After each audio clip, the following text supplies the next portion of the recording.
इस बीच रजनीकांत यहां पर उपस्थित लोगों से बातचीत करते हुए भूटान का जिक्र कर रही थीं। जसलीन, भारत भूटान का सबसे बड़ा व्यापारिक साझेदार है।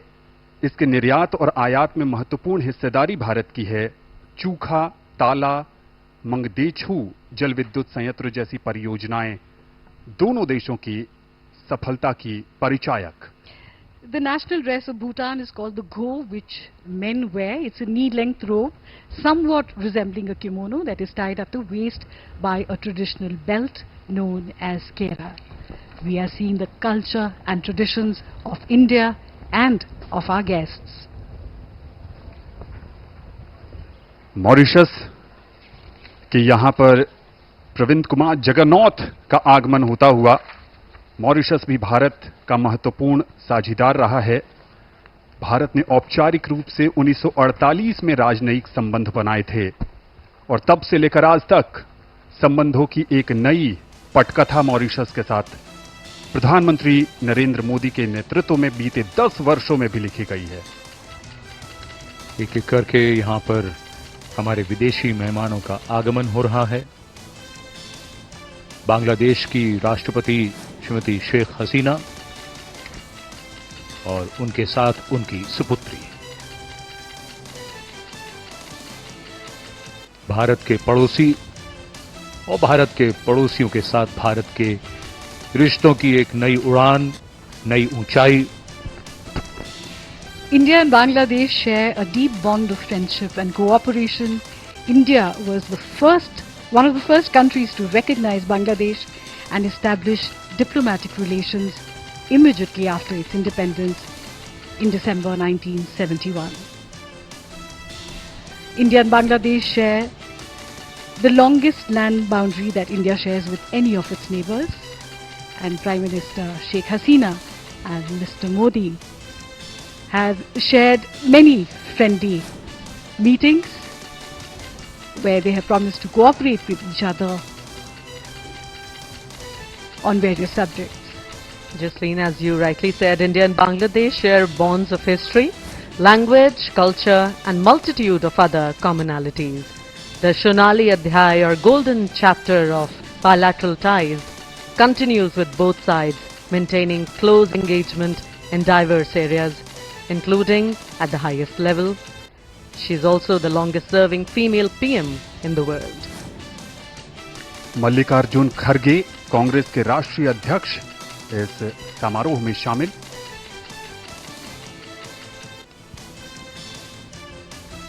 और बांग्लादेश की बात करें तो पिछले वर्ष यानी 2023 में प्रधानमंत्री नरेंद्र मोदी और बांग्लादेश के बीच जो समझौता हुआ उसके तहत अखौरा अगरतला रेल लिंक का उद्घाटन, जो बांग्लादेश को त्रिपुरा से जोड़ता है।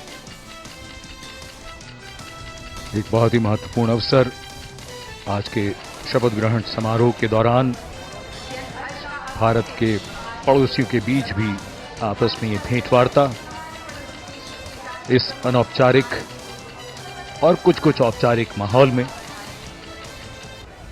एक बहुत बड़ा अवसर है। बहुत बड़े स्तर पर जब देश के हर कोने से यहां पर नामचीन हस्तियां और समाज के हर वर्ग का प्रतिनिधित्व करते हुए लोग मौजूद, गण्यमान्य व्यक्तियों की उपस्थिति से शोभा बढ़ती हुई इस समारोह की, और मंच पर वो चर्चित और महत्वपूर्ण चेहरे। और इस समय आगमन हो रहा है सेशल्स के उपराष्ट्रपति श्री अहमद आफिफ का।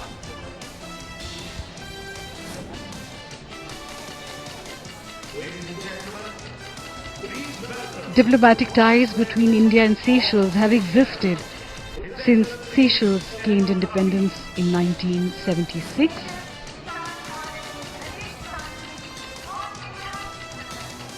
Seychelles and India have a balance of trade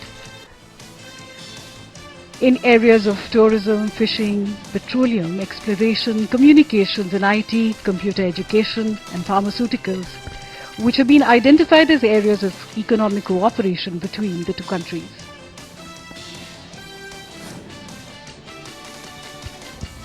Bharat द्वारा सेशल्स में अब तक 29 से अधिक योजनाएं शुरू की गई हैं। इस बीच अतिथियों का आगमन लगातार जारी। भारत के मुख्य न्यायाधीश जस्टिस चंद्रचूड़ का आगमन और उनके साथ उनकी पत्नी कल्पना दास।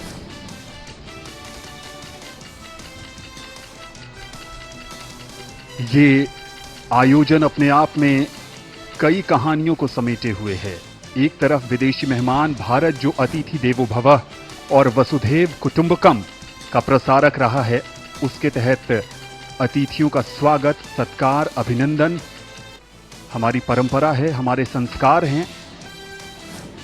और दूसरी तरफ इसमें लोकतंत्र के सच्चे प्रहरी के रूप में देशवासी भी हिस्सा ले रहे हैं, इस ऐतिहासिक लम्हे का साक्षी बन रहे हैं।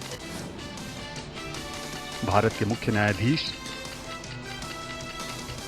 लोगों से मिलते हुए। The forecourt of Rashtrapati Bhavan has borne witness to the triumphs and trials of the Indian nation, and as we witness yet another chapter in its storied history, let us remember the values of unity, diversity, and democracy that unite us as a nation. Here at the heart of India's democratic machinery, the parliamentary system of governance is in full swing.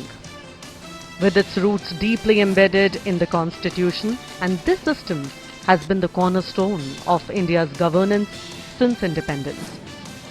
Eminent leaders who have taken this Smriti Irani sharing a laugh.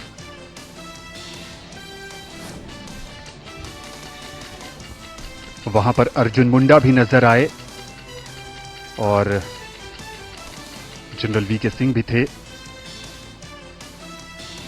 Chirag Paswan जो बिहार के हाजीपुर से चुनकर आए हैं, लोक जनशक्ति party Ramvilas का प्रतिनिधित्व करते हैं और इनके पिता रामविलास पासवान भारत की कई सरकारों में महत्वपूर्ण मंत्रालय में अपनी महत्वपूर्ण भूमिका निभा चुके हैं। कुछ समय पहले निरहुआ भी हमें स्क्रीन पर नजर आए।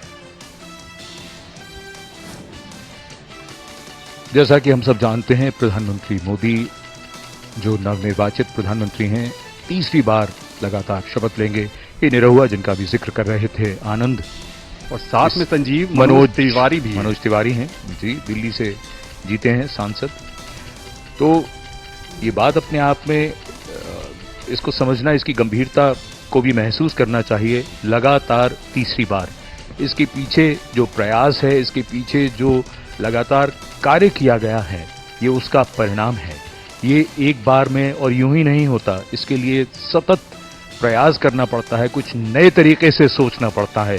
सबका साथ, सबका विकास, सबका विश्वास और सबका प्रयास, ये वो आदर्श वाक्य जिसने सबको जोड़ा है और